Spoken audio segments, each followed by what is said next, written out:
Good afternoon, Lakeshore. I am hoping that everyone is doing well. I hope you and your family are doing well, not just in how you feel, but how you're handling the shift, both for you as educators, for many of you who are parents, managing your students' learning at home, and also just as people in this time. So I'm thinking about you. Please let us know if there is anything that you need for support, both for continuing instruction and learning, and also for yourselves personally.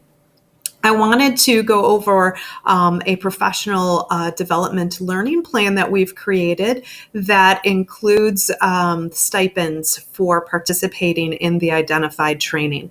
And I wanted to go over two things. First, I want to remind you that during this time, we really are continuing our shift to Schoology as our learning management system and our place for meeting. There is a curriculum and instruction group.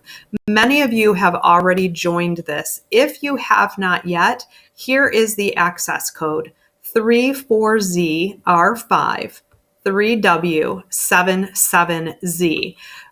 When you go into Schoology and you sign in, you can go to your groups. And if you are already a member, you just click on My Groups and scroll down until you see the list. It usually is alphabetical. Please also turn on notifications. From time to time, I am sending out quick communications.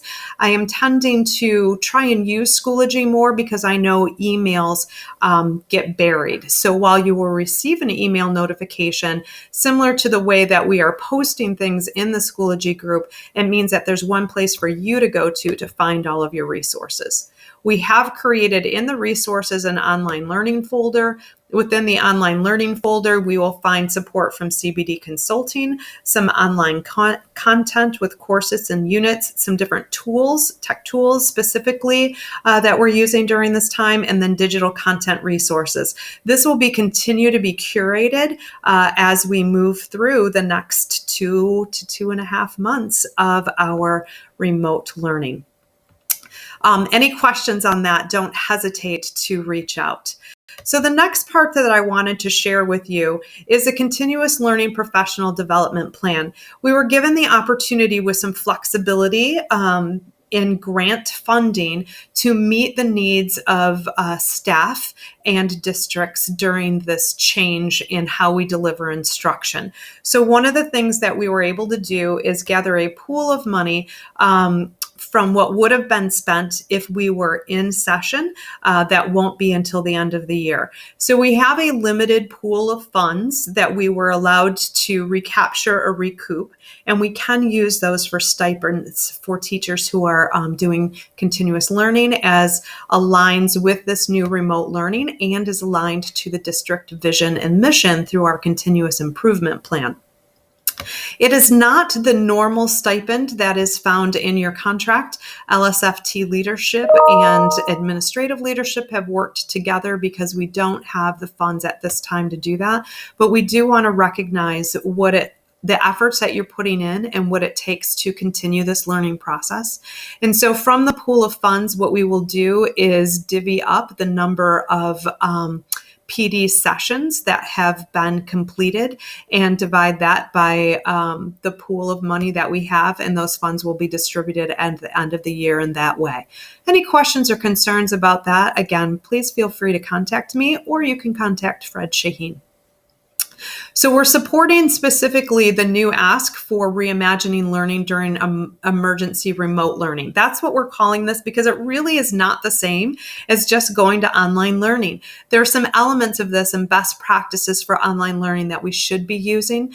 But in addition to that, this emergency remote learning has a social emotional component in making sure that our staff, our families, our students, and their well-being are at the center and focus, with instruction being a part of how we keep them moving forward in a normal experience as much as possible. The first set of workshops who I recommend have been created in collaboration with CBD. As our partners, they have the ability to fine-tune these specifically towards our continuous improvement plan, our learning goals, and what we as a district were already moving towards. Consider the PD that was already in place, the coaching that was already in place, and this provides a seamless transition or connection to what you're now being asked to do. For those of you who have not yet really begun providing learning experiences through either Schoology or Seesaw, I highly recommend the trainings this Friday. Yes, this Friday. We need to jump on this as soon as possible.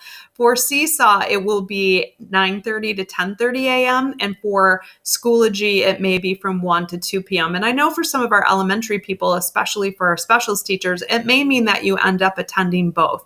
And that's okay. That's probably where your learning is at right now.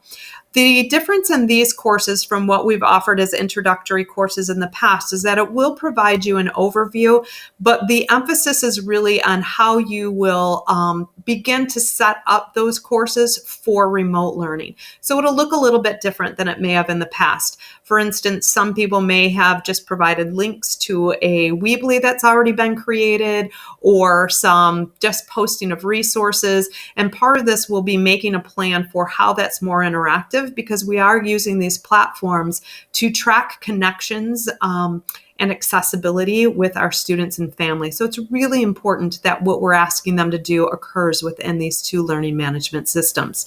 You can click on the RSVP for the event registration, and that is how we will know you are attending. They take place in the CBD Transformation Orientation course in Lakeshore Schoology. Once you go in, go to courses, and it's available there. If you are not yet a member of that, anybody who did Transformation Orientation is, but if you did not, then there is your access code. As with any of these things, if there are any questions, you may reach out to me and I will help you out in getting those registered and make sure you know where to go. Just a note for these webinars with CBDs, there are 4-part learning series that begins with an introduction and then helps you facilitate the process through making a plan, putting it into action, and then a reflection. And so that will count as your learning series and will be supported with instructional coaches. Next week, we are moving into more instructional. So asynchronous learning experiences are what you're being asked to provide.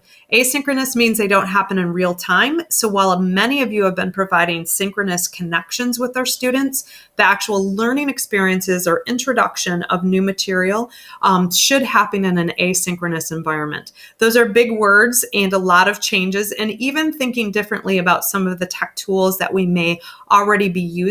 How does that apply during this remote learning time? So I highly suggest this as an option for everyone, regardless if you're using Schoology or Seesaw, or if you've even used the tools that they're going to, which are Edpuzzle and Flipgrid and Screencastify.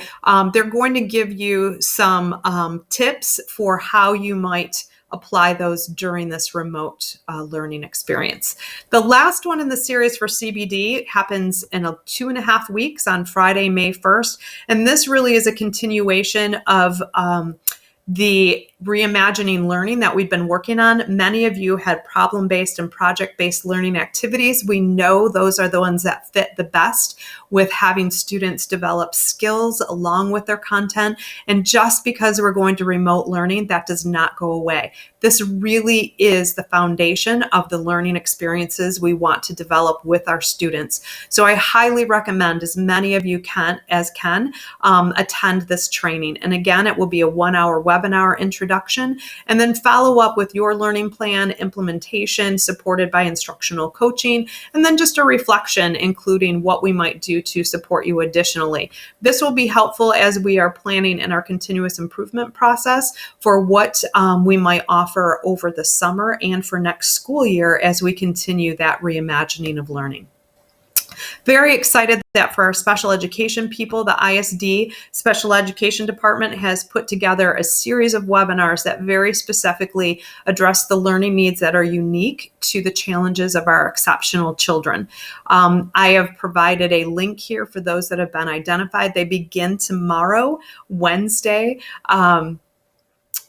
April, what day are we on? April 15th. So look at those right away, especially if you are a special ed teacher. Know that you will have to complete 4 of the webinars, and the expectation is that you are then implementing them, not just attending the webinars, but 4 webinars qualify as a PD learning series to be submitted for a stipend. Michigan Virtual is offering a transition to remote learning course series. Excellent work by Michigan Virtual. I will say that it is very broad-based and doesn't have the focus of our local area or specifically Lakeshore, but great introduction to online learning, pedagogy, best practices for online learning. There are 8 different course offerings. Every 2 course offerings qualifies for a stipend for a PD learning series. You can complete 2, or you can complete all 8, whatever works best for you. There also is the ISD has an online learning series. There are 4 webinars specifically that again relate to Lakeshore's continuous improvement as well as our reimagining of learning. You will need to complete all 4 webinars for it to count as a learning series PD for stipends. And please note that they do take place next week. All 4 of the webinars in the learning series take place next week, April 20th through the 23rd.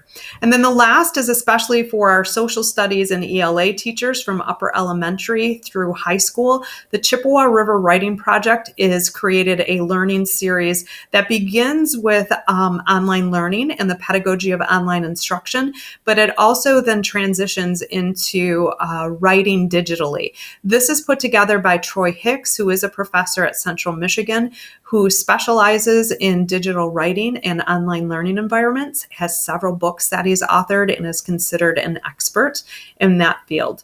So again, I'm starting with the CBD offerings are really our bread and butter and relate specifically to what we are doing and really give us the most focus for continuing our learning plan. But we wanted to provide additional learning opportunities for you simply because you may want to do more than CBD, or you may have a particular interest that serves better from there.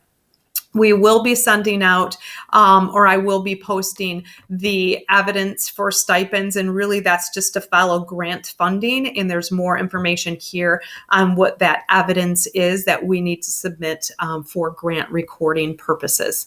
Please do not hesitate to reach out to me with any questions.